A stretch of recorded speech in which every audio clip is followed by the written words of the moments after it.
안녕하세요.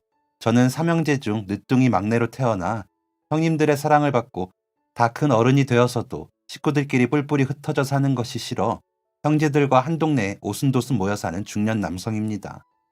저의 철없는 고집 때문에 형님들이 결혼을 해서까지도 한 동네에 모여 살게 되었고, 그때까지만 해도 제 미래의 아내가 그것을 그토록 싫어할 줄은 꿈에도 몰랐습니다.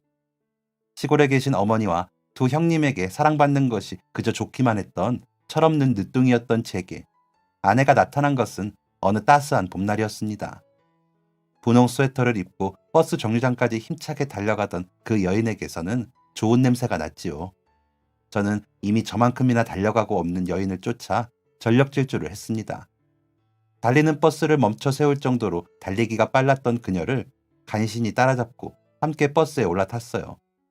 헐떡이는 심장을 겨우 진정시키고 메고 있던 가방을 정신없이 뒤지는 그 여인에게 물었습니다.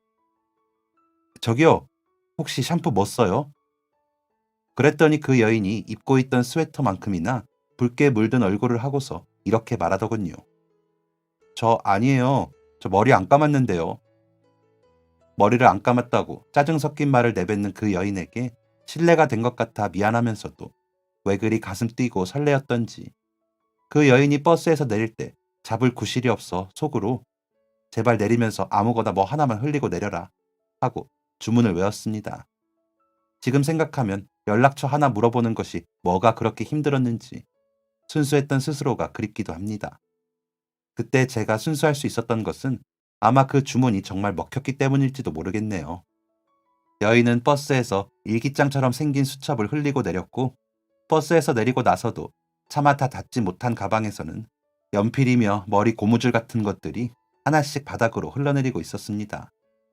그렇게 그 여인의 물건을 하나둘씩 주워가며 뒤따라갔고, 그 인연으로 저희는 연애를 시작하게 되었어요. 조심성이 없고 덤벙대는 첫 이미지와는 달리 그녀의 본 모습은 완전히 사람이 아니었습니다. 훗날 이렇게 차분하고 꼼꼼한 사람이 그땐 왜 그렇게 정신없고 허둥댔었냐고 물었더니 술 때문이라고 말을 하더군요. 술을 하나도 못 마시는데 그 전날 학교 선배들 때문에 억지로 술을 마시고 다음날 술이 깨지 않아서 고생을 했었다고요. 제가 처음 보았던 아내의 모습은 아내가 아니었던 것입니다. 하지만 오히려 그 여인의 진짜 모습을 알게 되면 알게 될수록 저는 그 매력에 빠져들었고, 긴 연애 끝에 저희는 결혼을 하게 되었습니다. 결혼까지 오기까지는 모든 과정이 아이스크림처럼 부드럽고 원만했습니다. 하지만 문제는 그 이후였습니다. 아내가 시집을 와서 보니 시댁 식구들이 모두 한 동네에 모여 살고 있는 것이 아니겠습니까? 아내 입장에서는 깜짝 놀랄 일이었던 겁니다. 제게는 당연했던 일이 아내에게는 깜짝 놀랄 정도로 당황스러운 일이라는 걸 그때 저는 왜 몰랐을까요? 지금 생각해도 그때 놀라던 아내를 떠올리면 미안하기만 합니다. 아내는 너무 부담스럽고 불편하다며 가게 출퇴근을 하는 것 빼고는 일절 골목으로 외출을 삼갔습니다. 자기도 형제 자매가 있지만 각자 가정을 꾸려서 살아가는 마당에 한 동네에 뭉쳐 사는 집안은 상상하지도 못했다며 마음의 준비를 할 시간을 달라고 했지요. 저는 그저 미리 이야기 한번 꺼내지 않았던 제가 한심할 뿐이었고, 식구들은 어린 아내를 이해한다며 특히 형수님들께서 본인들도 처음에는 부담스럽고 불편했다고 아내의 입장을 많이 이해해 주셨어요. 그런 이해와 공감 가는 마음 덕분이었을까요? 아내는 불편하고 어렵기만 했던 식구들과 붙어 사는 일상에 적응하는 속도가 제법 빨라졌고, 식구들끼리 한 동네에 붙어 사는 게 좋은 점이 더 많다는 것을 새삼 느낀다며 나중에 우리 아이들도 이렇게 살았으면 좋겠다는 미래까지 꿈꾸게 되었습니다. 불편했을 텐데도 기꺼이 인내하며 제 뜻을 따라준 아내에게 지금도 얼마나 고마운지 모릅니다. 아내가 저희 식구들 중 유독 의지했던 사람은 다름 아닌 둘째 형수님이었습니다. 키도 덩치도 비슷한 두 사람은 자라온 고향마저 같은 곳이었어요. 아무리 학연 지연이 중요하지 않은 세상이라지만 그래도 사람과 사람 사이에 어떠한 작은 인연이라도 있다는 것이 참 중요한 매개체가 되는 것 같습니다. 둘째 형수님은 아내를 많이 예뻐하셨습니다. 삼형제 집안의 막내 며느리로 들어오는 일이 어디 쉬운 일이겠냐며 우리라도 잘 지내두면 나중에 분명 좋은 일이 있을 거라고 불편해하는 아내를 많이 다독여 주셨어요. 하지만 워낙에 말수를 달리고 흥이 많았던 두 형수님과는 달리 말이 없고 술도 잘 마시지 못하는 아내가 친해지는 것은 그리 쉬운 일이 아닌 듯 했습니다.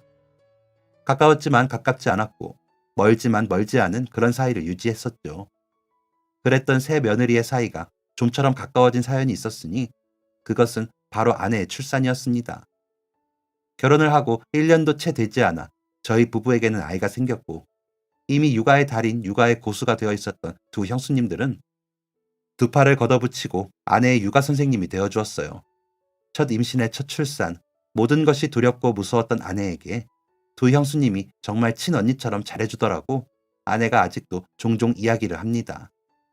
당신 그때 기억나? 아이 낳고 얼마 안 됐을 때 분명히 먹어야 하는 양만큼 맘마도 다 먹이고 애가 똥도 안 싸고 쉬도 안 했는데 자꾸만 울어서 우리 둘 다 한참을 쩔쩔매다가 골목으로 나갔었잖아. 그때 팔짱 딱 끼고 대문이 열리기만을 기다리고 서 계시던 큰형님이 어찌나 반갑고 멋있어 보이던지. 아기가 돌아서면 배가 고프고 먹어도 먹어도 배가 고플 수 있다는 걸 전혀 몰랐는데 그날 형님 때문에 그 후로는 좀 수월했지. 울면 배고픈가 보다 하고 배 채워주면 다시 잘 잤으니.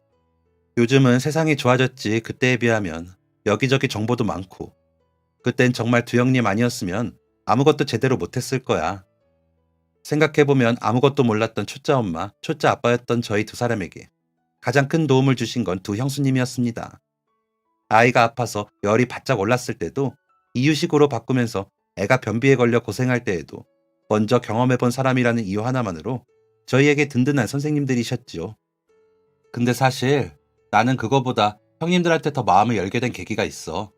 마음을 열었다기보다는 본격적으로 의지하게 된 계기라고 해야 할까? 내가 부모님 일찍 돌아가시고 식구들끼리 각자 먹고 살기 바빠서 당신 형제들처럼 끈끈한 그런 게 좀 덜하잖아. 그냥 힘들고 아픈 건 다 나 스스로 해결해야 하는 일들이고 늘 그랬었거든. 내가 어디가 아프더라도 당신한테마저 잘 이야기 안 하는데 큰애 낳고 애는 계속 울지. 달래고 달래도 끝이 없지. 몸은 피곤하지. 너무 덥고 짜증나서 집에서 거의 벗다시피 하고 짧은 옷 입고 애 안고 있는데 열린 대문으로 형님이 들어오신 거야. 둘째 형님이었는데 그때 그 표정을 내가 절대 잊지 못해. 아내는 그때가 생각나는 듯 코를 찡긋거리며 미소를 지었습니다. 아내가 누군가를 떠올리며 그런 표정을 짓는 것은 정말 오랜만에 보는 모습이었어요. 아내는 그때 너무 더워서 반바지에 반팔 차림으로 창문까지 활짝 열어두고 아이를 달래고 있었는데 열린 대문 사이로 둘째 형수님이 들어오셨고 아내의 옷차림을 보고 기겁을 하며 달려오시더랍니다. 산모가 몸을 차갑게 하면 나중에 평생 온갖 뼈마디가 다 시리고 힘들다고. 지금은 좀 덥고 힘들더라도 무조건 몸을 따뜻하게 해야 한다며 더워하는 아내에게 옷장에서 옷을 꺼내다 입히더래요. 애는 그렇게 따뜻하게 꽁꽁 싸매놓고 정작 진짜 따뜻하게 해야 할 너 자신은 왜 그렇게 안 챙기느냐고. 정말 몸 따뜻하게 해야 하는 거 몰랐느냐고 막 화를 내면서 말입니다. 아내가 아무 말도 못하고 당황하며 서 있자 정말 화가 난다는 표정과 목소리를 하고서 제 욕을 막 하더랍니다. 아니 내가 분명히 서방님한테 몇 번이나 일렀는데 동서 산후에 무조건 따뜻하게 해줘야 하니까 옆에서 남편이 신경 좀 써달라고. 신경 안 써주던가요 동서? 형님한테 말해서 좀 혼을 낼까요? 속상해서 미치겠어. 진짜 반팔에 반바지가 웬 말이에요. 나중에 진짜 아프다. 아내는 막 화를 내는 형수님이 당황스럽기도 하면서 내심 기분이 좋았다고 했습니다. 누군가 아내의 건강을 걱정해서 그렇게 화를 낼 수도 있다는 것이 참 오랜만이라 반갑더라고요. 엄마가 있었으면 이렇게 나를 챙겨주시지 않았을까 하며 생각에 잠기는 자신의 표정이 마냥 슬프지만은 않을 수 있었던 건 형수님 덕분이었다고 말했습니다. 막 화를 내며 열변을 토하는 형수님의 눈가에 눈물이 촉촉하게 고이더랍니다. 그걸 보고 나서 아내는 몇 날 며칠 밤을 반성하는 심정으로 보냈다고 하더군요. 이렇게 좋은 분들인 줄도 모르고 무조건 겁부터 먹고 불편하게만 생각했던 자신이 미웠다고 했습니다. 그냥 남편의 동생의 아내일 뿐인데 그냥 손 아래 동서일 뿐인데 동서 몸이 상할까봐 눈물까지 머금는 그 형수님의 마음에 아내의 마음의 벽이 완전히 허물어져 버린 것입니다. 그리고 저 또한 그렇게 고맙게도 아내를 잘 챙겨주셨던 형수님이 있었기에 더 마음 놓고 출근을 할 수 있었는지도 모릅니다. 형수님들의 도움은 큰애가 신생아일 때만 있었던 것은 아닙니다. 아내는 장사를 하던 사람이라 가게를 오래 문 닫고 지낼 수가 없어 늘 걱정이 많았었는데 출산 전까지만 해도 아이가 좀 어리더라도 데리고 나가서 가게를 지킬 수 있을 것이라고 생각했던 저희라 막상 현실에 부딪히고 나서 걱정이 참 많았었습니다. 아이를 다 키울 때까지 가게 문을 닫고 지낼 수는 없는 노릇이었으니까요. 아내는 자신이 운영하는 가게에 애착이 강한 사람이었습니다. 일구어 놓은 모든 것들이 출산으로 인해 산산이 부서지는 것은 아내 자신이 아마 용납할 수 없는 일이었을 거예요. 그런 아내의 마음을 귀신같이 알아채고 도와준 것은 다름 아닌 형수님들이었습니다. 저는 아내의 마음을 알더라도 출근을 해야 한다는 이유로 아내를 도울 수 없는 입장이었으니까요. 그때 당시 전업주부였던 큰 형수님과 둘째 형님네 회사에서 격리 업무를 보시던 둘째 형수님은 번갈아가며 큰애를 돌봐주시기 시작했습니다. 아내는 그렇게 두 형수님의 도움으로 가게마저 일찍 문을 열 수가 있게 된 것이지요. 아이가 조금 더 자라면서부터는 아이의 한복 가게가 곧 그녀들의 아지트가 되기도 했습니다. 살고 있던 동네와 멀지 않은 거리에 위치해 있었기 때문에 집을 왔다 갔다 하며 가게를 드나들기가 참 좋은 거리였어요. 아내는 그쯤부터 제게 이런 말을 정말 자주 했었습니다. 여보, 내가 말 많고 시끄러운 거 정말 오래 못 버티는 거 알지? 근데 형님들이랑 있으면 무슨 말을 해도 왜 그렇게 재미있고 즐거운지 몰라. 나 진짜 이 동네 안 살았으면 어쩔 뻔했어. 당신 형들은 진짜 좋은 여자 만나신 것 같아. 셋 중에 내가 제일 하수야. 살림도 못해, 육아도 못해, 남편한테도 못해. 할 줄 아는 거라고는 그저 내일 내 가게 돌보는 것뿐인데 형님들이랑 있으면 그런 내 단점이 가려지는 기분이라고 해야 하나? 그냥 대화를 나누다가도 배워야 할 점들이 얼마나 많은지. 하루가 알차다 알차. 내가 당신한테 조금 미안하네. 나는 이런 형제가 없어서 당신한테 이런 기분 못 느끼게 해주잖아. 당신이 못하긴 뭘 못해. 다 잘하지. 신이 난 아내에게 맞장구를 쳐주면 아내는 또 신이 나서 한참 동안 형수님들 자랑을 하곤 했습니다. 그 이후로 저희 골목에는 이웃과 형제 간의 사랑이 넘쳐났던 것 같아요. 늘 정해진 밥 시간에 각자의 집에서 밥을 먹으면서도 대문을 드나들며 오늘 한 반찬을 나누어 먹기가 늘 일상이었죠. 그러다 보니 자연스레 손이 커지는 것은 물론 서로가 좋아하는 음식 입맛도 자연스레 알게 되었다며 아내는 행복해 했습니다. 왜 북적이며 사는지 알 것 같다고 하면서 말이지요. 큰 형님네에는 저희 아내의 사랑을 독차지하고 있는 희성이라는 녀석이 있었는데 형님네의 큰아들이었습니다.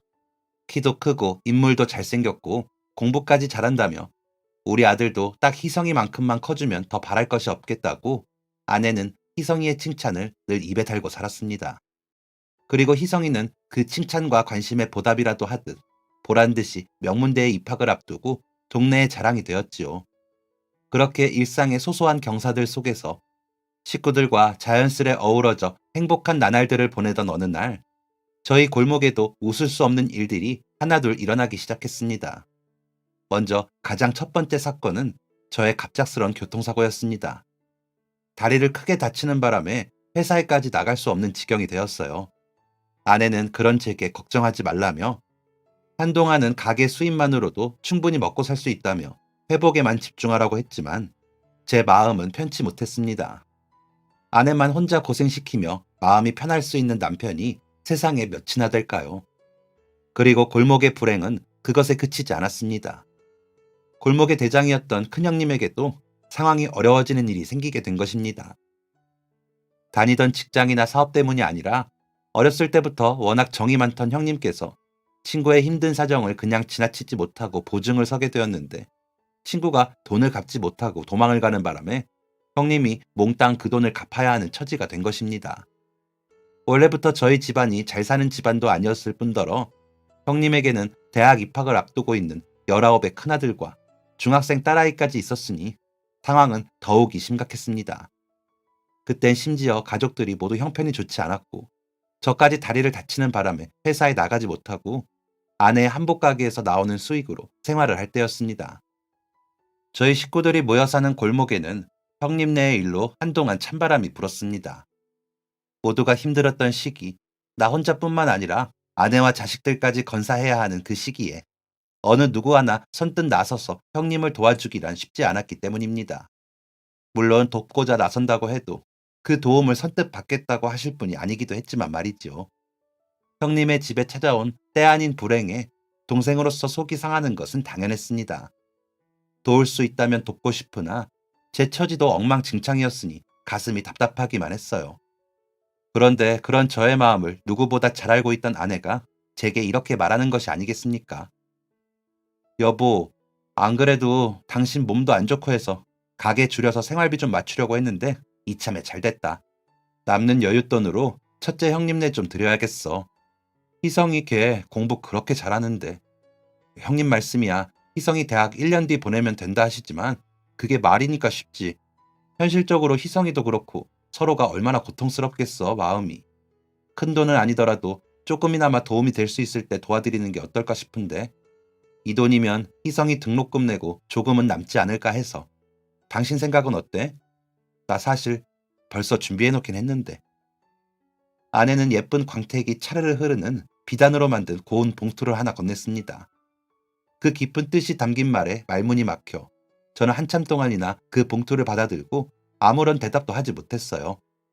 아내에게도 쉽지 않았을 결정임을 알기에 무슨 말도 어떤 표정도 함부로 보일 수가 없었습니다. 그러나 아내는 그런 저를 다 안다는 듯 가만히 미소 지으며 어깨를 감싸줄 뿐이었고 아내는 힘든 형님네뿐만 아니라 고맙다는 말도 미안하다는 말도 속 시원히 꺼내지 못하는 못난 남편이었던 제게마저도 그저 따뜻하기만 한 사람이 되어주었습니다. 저는 그런 아내에 비하면 늘 부족한 것이 많았던 어설픈 남편이었어요.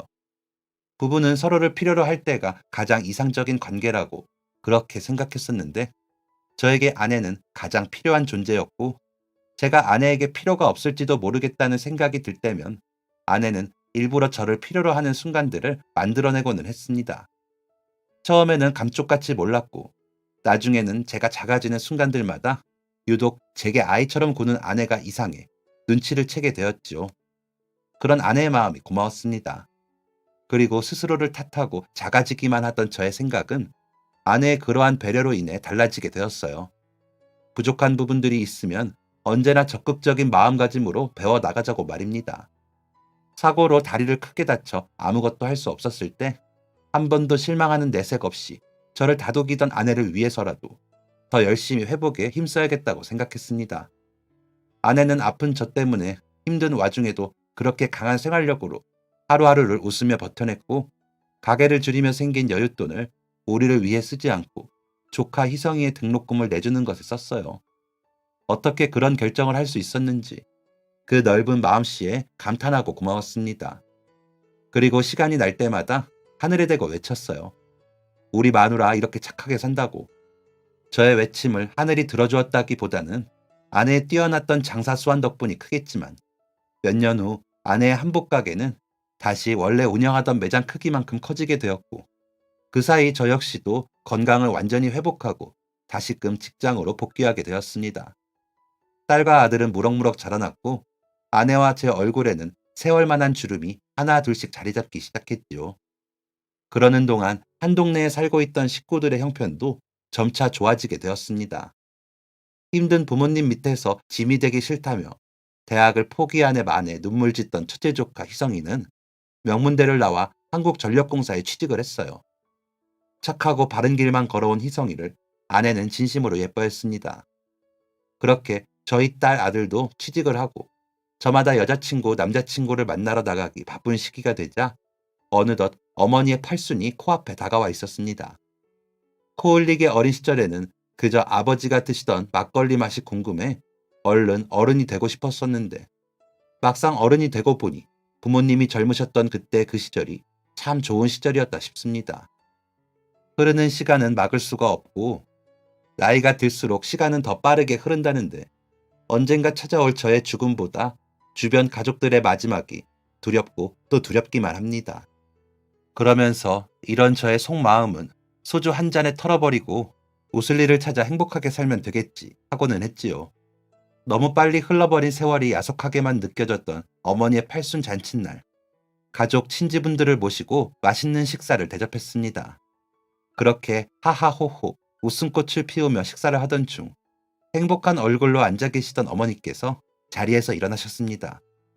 뷔페 측에서 마련해준 작은 마이크를 손에 꼭 움켜쥐고 어머니께서는 아내 앞으로 저벅저벅 걸어가시기 시작했어요. 멀리 앉아 대화를 나누기 바쁜 몇몇 분들을 제외하고 대부분의 시선들이 아내와 어머니께로 향했습니다. 노래라도 한 곡 불러드려야 할 시간인가? 평소 노래에 자신이 없어 그 시간이 가장 걱정된다던 아내의 얼굴이 몰래 파랗게 질려가는 것이 제 눈에만 보였습니다. 아내를 놀릴 생각에 들떠있던 그때 아내를 향해 어머니가 뱉은 말씀은 의외의 것이었어요. 우리 막내 며느리 박수 한번 주세요. 우리 가족이 이렇게 행복해지기까지 우리 막내 며느리 공이 참말 컸어.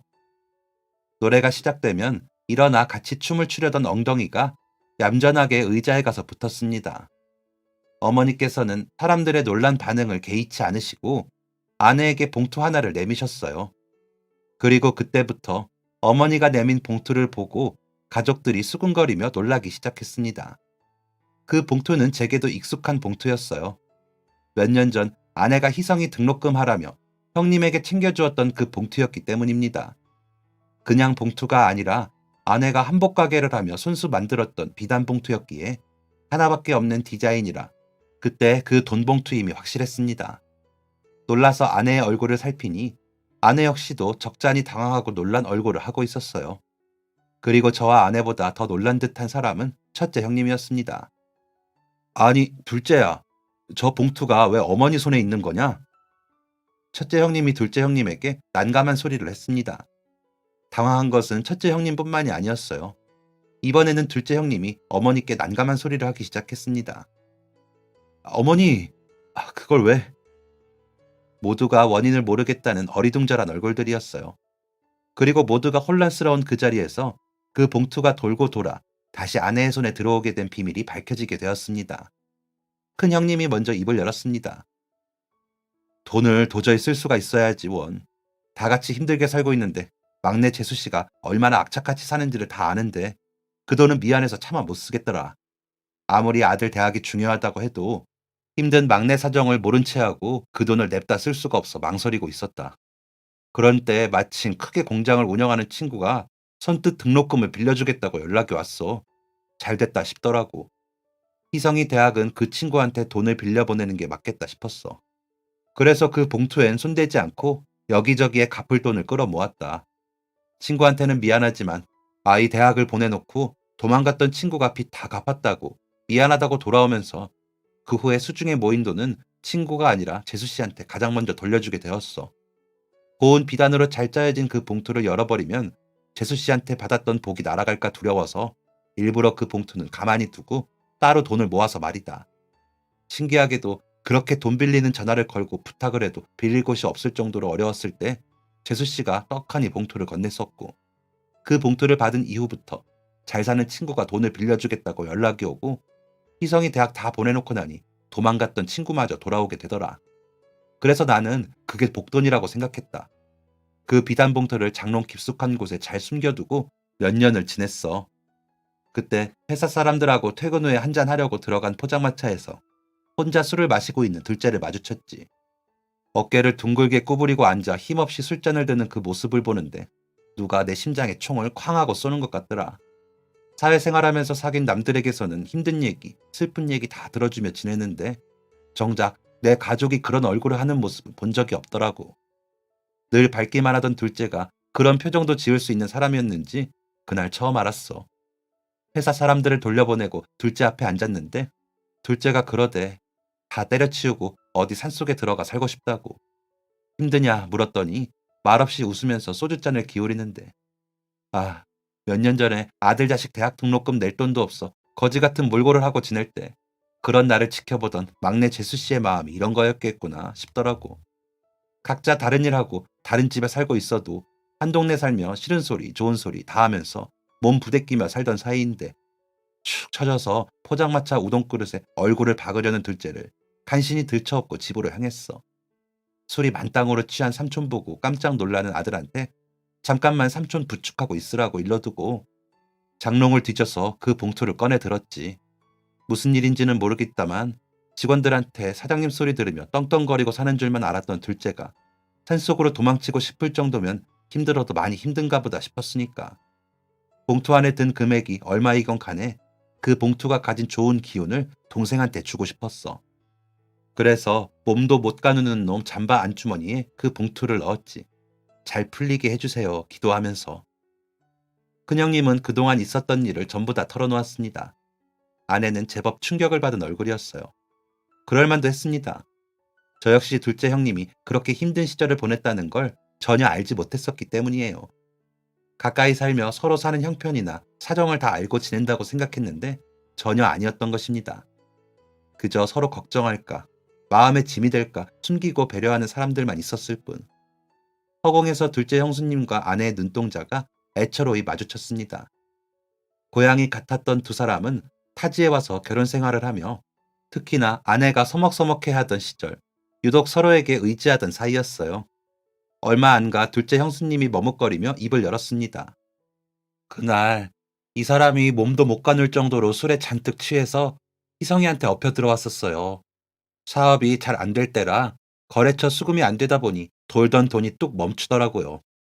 제 앞에서는 어떻게 좋은 날만 있냐고, 하다 보면 이런 날이 있는 게 자연스러운 거니 너무 걱정하지 말라고, 자기가 다 알아서 한다고 하던 사람이었는데 그날 그런 소리를 했었는지는 오늘에야 알았네요. 한 번은 이 사람이 힘들어할 때 우리 아들 재성이가 남편한테 그랬거든요. 아빠, 나는 아빠 엄마만 있으면 이런 집에 안 살더라도 저 깊은 산속 옹달샘 옆에 살아도 좋아. 행복해. 그러니까 나한테는 미안해하지 마세요. 라고요. 그 말을 마음에 담아두었나 봐요. 희성이한테 엎혀들어온 남편을 침대에 눕혀두고 옷을 정리하는데 바닥에 툭 뭔가가 떨어졌어요. 그게 저 봉투였고, 비단으로 짜여진 봉투는 처음 봐서 신기하기도 하고, 숙모를 돕느라 술에 취한 둘째 삼촌, 냄새나는 양말을 벗기고 있던 희성이가 그 봉투가 바닥에 떨어지니 저를 조심스레 쳐다봤어요. 정체를 알 수 없어서 어쩌지도 못하고 있는 저를 대신해 희성이가 주워다가 제게 내밀더라고요. 숙모, 이거 저희 아버지가 숙모랑 삼촌한테 드리려고 거기 넣어둔 거예요. 저도 자세히는 모르지만 아빠가 이걸 아주 중요하게 생각하셨어요. 복돈이라고. 몇 년 전부터 그랬던 것 같아요. 아무래도 삼촌이 힘들어 하시니까 좋은 기운 나누고 싶으셔서 그런 것 같은데 저는 삼촌한테 무슨 일이 있었던 건지 잘 알지도 못하고 이런 말씀 드린 거 알면 아버지가 싫어하실지도 모르지만 저는 이제 힘든 관문은 다 거쳐갔고요. 저희 집 행운은 올 만큼 온 것 같으니까 이제는 삼촌이랑 숙모랑 재성이한테 행운이 따르길 바라시는 마음인 것 같아요. 라고 하면서 자리를 뜨는데 그대로 바닥에 주저앉아서 얼마나 울었는지 몰라요. 술에 취해 잠든 남편을 당장이라도 흔들어 깨워서 무슨 일이 있었던 거냐고 묻고 싶다가도 곤히 잠든 그 얼굴에 고된 하루가 고스란히 담긴 그 모습이 마음이 아파 함부로 깨우지도 못해서 혼자 울었어요. 나 몰래 이 사람도 참 많이 울었겠구나 하면서 형수님은 그때가 생각났는지 다시 울먹거리며 그때를 회상하셨습니다. 힘들었을 형님과 형수님을 생각하니 저도 괜스레 코끝이 찡해져 오더군요. 모두가 그 마음을 헤아리고 있는 듯 잠깐의 침묵이 맴돌았습니다. 그러니까 아내가 첫째 형님에게 드렸던 봉투는 형님네에서 복돈 취급을 받으며 몇 년 동안이나 그대로 그 집에 머물렀고 시간이 흘러 둘째 형님이 힘들다는 것을 알게 되자 첫째 형님은 자신들에게 복돈이었던 그 돈봉투를 떠올려 주저하지 않고 둘째 형님의 옷주머니에 그 봉투를 넣어둔 것이었습니다. 그런데 왜? 그대로라면 둘째 형님 내에서 그만큼의 시간 동안 복돈이 되어 있어야 할 그 봉투가 왜 이렇게 일찍 어머니 손에 있는 것일까? 궁금함이 밀려들던 그때, 여전히 그때를 회상하며 눈물을 훌쩍이는 형수님에게 무심한 듯 티슈를 뽑아 건네며 둘째 형님이 말을 이어갔습니다. 당신도 참 안 해도 되는 소리까지 하고 있어. 왜 그때 다음날 아침에 일어났더니 머리맡에 그 봉투가 놓여 있었어요. 낯선 디자인에 되게 이질감이 느껴졌다고 해야 하나? 습관처럼 재성이 엄마를 불러 이게 뭐냐고 물으려다가 위에 적힌 메모를 읽게 되었어요. 그 메모는 집사람이 쓴 메모였는데 아마 저한테 말로 설명을 하다 보면 아침부터 눈물바람이 불까 일부러 쪽지로 적어둔 것 같더군요. 이 돈이 복돈이란다. 여보, 당신 형이 당신 힘들지 말고 복 들어오라고. 복 받아서 우리 같이 잘 살자고 주셨나 보다. 당신 잠바 주머니에 들어있더라. 희성이가 귀뜸해주고 갔다. 하고 어이가 없어서 눈물이 뚝뚝 떨어지는 걸 참느라 혼났어요. 술이 덜 깼나? 하면서. 아니, 형님은 왜 자기 복까지 나한테 나누어 주려고 그러나 싶었어요. 그날 밤에 퇴근하고 집에 돌아와서 집사람하고 이야기를 나누는데 저희 둘 다 같은 생각을 하고 있더라고요. 복돈이니 쓰지 말고 내버려 두자. 봉투 열어 금액을 확인하고 나니 급한 마음에 살짝 흔들리기도 했지만 딱 닫았어요. 그리고 한 2년 정도 지났나? 거짓말처럼 회사가 조금씩 원래 자리로 돌아가더라고요. 솔직히 2년이라는 시간이 짧은 시간은 아니지만 저희 둘 다 약속한 듯 서로에게 말했어요. 그 비단 봉투 진짜 요물이라고. 어찌나 신기하고 감사하던지. 잘 풀렸으니 형님한테 도로 봉투를 돌려드리려다가 다른 의미로 욕심 생기더라고요. 우리 어머니 곧 팔순인데 엄마 남은 여생 더 좋은 일만 있으시라고 이 행운의 봉투를 드리면 어떨까? 집사람도 제 얘기 듣더니 고개를 끄덕끄덕 좀 더 넣어서 드리자고 얘기가 됐어요. 그동안 우리끼리는 이렇게 다 같이 모여서 살면서 아버지도 돌아가시고 혼자 계시는 어머니를 덩그러니 고향에 두고 사는 게 죄송스러웠는데 별 볼 것 없는 자식들이라 더 좋은 거 해드리지는 못해도 우리가 덕본 봉투로 어머니께도 행운이 갔으면 좋겠다 싶어서 그래서 형님께는 죄송하지만 봉투 대신 주셨던 돈 액수만 갚고 봉투와 돈은 그대로 어머니 팔순까지 잘 보관했어요. 오늘 잔치 마무리할 때쯤에 형님한테 말씀드리려고 마음까지 먹고 순서만 기다리고 있었는데 그걸 어머니가 이렇게 서프라이즈를 하실 줄은 꿈에도 몰랐어요. 그런데요, 어머니, 엄마는 어떻게 다 알고 그걸 다시 재수씨 손에 쥐어주실 수 있었던 거예요? 형님은 왜 자기 복까지 나한테 나눠주려고 그러나 싶었다는 둘째 형님의 말에 저희 아내가 눈물을 흘리기 시작했습니다. 그 말투가 퉁명스러워도 그 안에 의미하고 있는 말은 어떤 뜻인지를 알기 때문인 듯 했어요. 그 순간 저는 태어날 때부터 이들과 피를 나누며 살아왔으니 그렇다 해도 아내는 언제부터 저렇게 저의 형제들과 친남매처럼 마음을 들여다볼 수 있는 사람이 되었는지 신기하고 경이로웠습니다. 그리고 곧 고마운 마음이 물밀듯이 밀려들어와 결국 저까지 눈물을 흘리게 되었습니다. 저보다 제 가족들을 더 잘 아는 사람, 그런 사람이 곁에 있다는 사실이 피부에 와닿으니 눈물이 멈추지를 않았어요. 제가 눈물을 터뜨리니 첫째 형님이 손으로 이마를 짚었습니다. 형님이 눈물을 참을 때 나오는 버릇이었어요. 그만 어머니의 팔순잔치가 졸지의 형제들의 눈물잔치가 될까 아랫입술을 꼭 깨물며 눈물을 참았습니다. 그런 저희를 한 번씩 쓱 훑어보신 어머니께서 눈물을 흘리는 아내를 품에 쏙 끌어안으며 말씀하셨어요. 너네는 몰라도 나는 알지. 평생 지갑이라는 게 필요가 없던 시골서 온 제 시엄니. 양말 안에 돈 넣어 다니는 거 본 막내 며느리가 부랴부랴 그 돈 빼앗아 쥐고 비단 봉투에 쏙 넣어 다시 손에 쥐어줬는데 나는 알지. 그 비단결 고운 봉투가 어디 시장에 파는 천조가리가 아니라 내 며느리가 한 땀 한 땀 손으로 수놓은 세상에 하나뿐인 봉투라는 걸 알지. 어머니 입에서 나온 예상치 못한 이야기에 큰 형수님이 놀란 숨을 들이마시는 소리가 들려왔습니다. 아내가 저 몰래 어머니께 그런 행동을 했었다는 것만 놀라운 것이 아니었어요. 어머니께서는 지갑 하나 없이 쌈짓돈을 양말에 넣어 다니신다는 걸 우리 형제들 중 그 누가 알았을까요? 시골 사는 어머니 반반한 지갑 하나 없어도 그냥 그게 자연스럽다고만 생각했습니다. 형님들도 충격을 받았는지 눈물을 참느라 흘러내린 콧물을 훌쩍거리는 소리만 주고받을 뿐이었습니다. 어머니께서는 계속 말씀을 이어가셨습니다. 얘야, 나는 이런 거 필요 없다. 생전 이런 거 써본 적도 없고 없는 게 편한 사람이라는데도 어머니 이거 제가 직접 만든 거라 멋은 없고 박은질이 못 났어도 좋은 천으로 만든 거라 가벼워서 아무데나 들고 다니기 좋아요. 생긴 것이 못나서 들고 다니기 조금 그러시면 집에서 다른 거 넣어두는 용도로라도 쓰세요. 하고 사슴 같은 눈망울을 하고서 뻐끔뻐끔 쳐다보는데 내 거절할 수가 있나. 딸 하나 없이 아들만 셋 키우며 살아서 그런가? 딸이 있었음 이랬을까 싶으면서도 며느리 잘 둔 덕에 세상에 하나뿐인 비단 지갑에 지폐 몇 장 넣어 다니면서 속으로 어찌나 으쓱하던지. 근데 갑자기 둘째 놈이 엄마 이게 복돈이에요. 형이 가지고 있던 행운의 봉투인데 나한테 줬어요. 나도 이거 가지고 있으니 일도 잘 풀리고 좋아서 어머니 팔순 기념으로 드려요. 하고 먼 봉투를 내미는데 어디서 많이 본 봉투가 아니겠니. 다른 사람은 다 몰라도 나는 한 번에 알아봤지. 손으로 만드느라 생긴 건 달라도 어떻게 그걸 몰라볼 수가 있겠어. 왜 이게 우리 집 아들 자식들 사이에 복돈이 됐나 궁금해서 며칠을 한숨도 못 잤어. 오늘 내가 먼저 니들한테 물어보려고 이걸 가지고 여기에 왔다. 근데 글쎄, 지 할미 짐가방 무겁다고 들어주던 희성이 녀석이 가방 안에 있던 봉투를 보고 화들짝 놀라더구나. 그래, 내 이놈 너 잘 걸렸다. 이게 대체 뭐냐 물었더니 희성이 놈이 지 막내 숙모 자랑을 늘어놓으면서 숙모 덕분에 지가 대학을 갔다고 제잘제잘. 다 듣고 보니 이 복돈을 원래 주인에게 돌려줘야겠더구나. 내가 딸복은 없어도 며느리 복 하나는 타고난 사람이라 이런 돈 없어도 복 넘치게 잘 살겠어. 고맙다 우리 막내 며느리. 시어머니라는 사람이 멀리 산다는 핑계로 이것저것 잘 챙겨주지도 못하고 살았는데 이렇게 진심을 다해 가족이 되어줘서 고마워. 내가 아까 희성이 손잡고 여기 올라오면서 눈물이 나서 몇 번을 멈춰섰는지 모른다. 어찌 이리 귀한 것이 우리 가족 옆에 왔을꼬. 어찌 이리 귀한 것이 우리 식구가 되었을꼬. 나는 자꾸 못해준 것만 생각나서.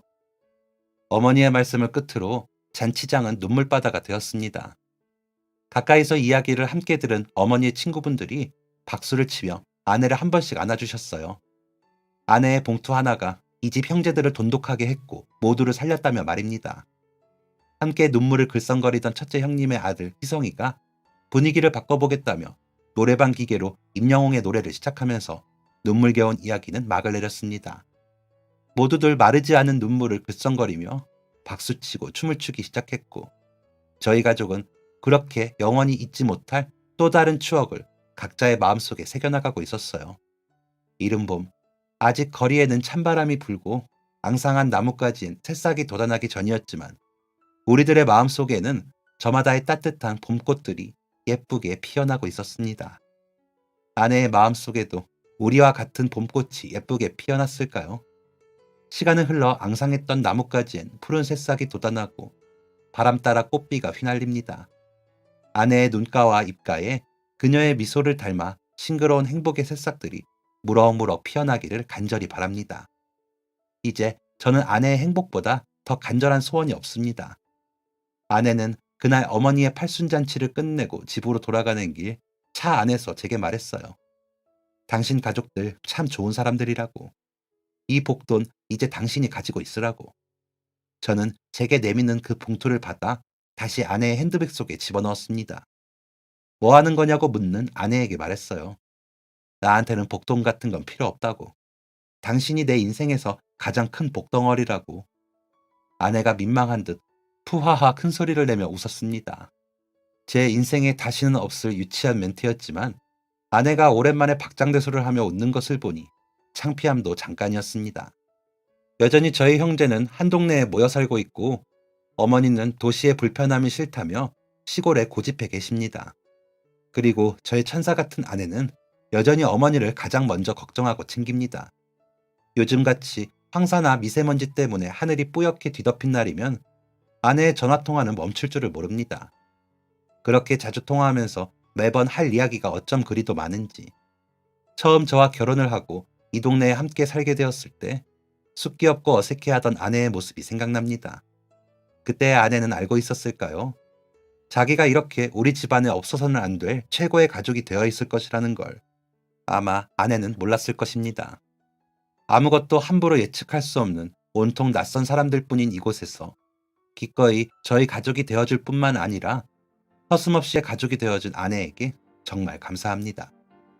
학창시절엔 이문세의 라디오를, 결혼 후엔 컬투쇼를 좋아했던 아내가 요즘은 유튜브로 사연을 듣는 것을 좋아해요. 언젠가 아내에게 이 사연이 닿을 것을 생각하면 절로 미소가 지어집니다. 왜 자기와 같이 쓰지 않고 몰래 사연을 써서 보냈냐고 볼멘 소리를 할지도 모르겠어요. 모쪼록 아내가 좋아하는 계절인 봄이 다 지나기 전에 이 사연이 아내에게 가서 닿을 수 있기를 바라봅니다. 모두들 사랑하는 사람들과 행복한 봄날, 따뜻한 봄날 나시기를 바랍니다. 행복하세요. 지금까지 사연 들어주셔서 감사합니다. 사연이 재밌으셨다면 구독과 좋아요를 눌러주세요. 감사합니다. 안녕히 계세요.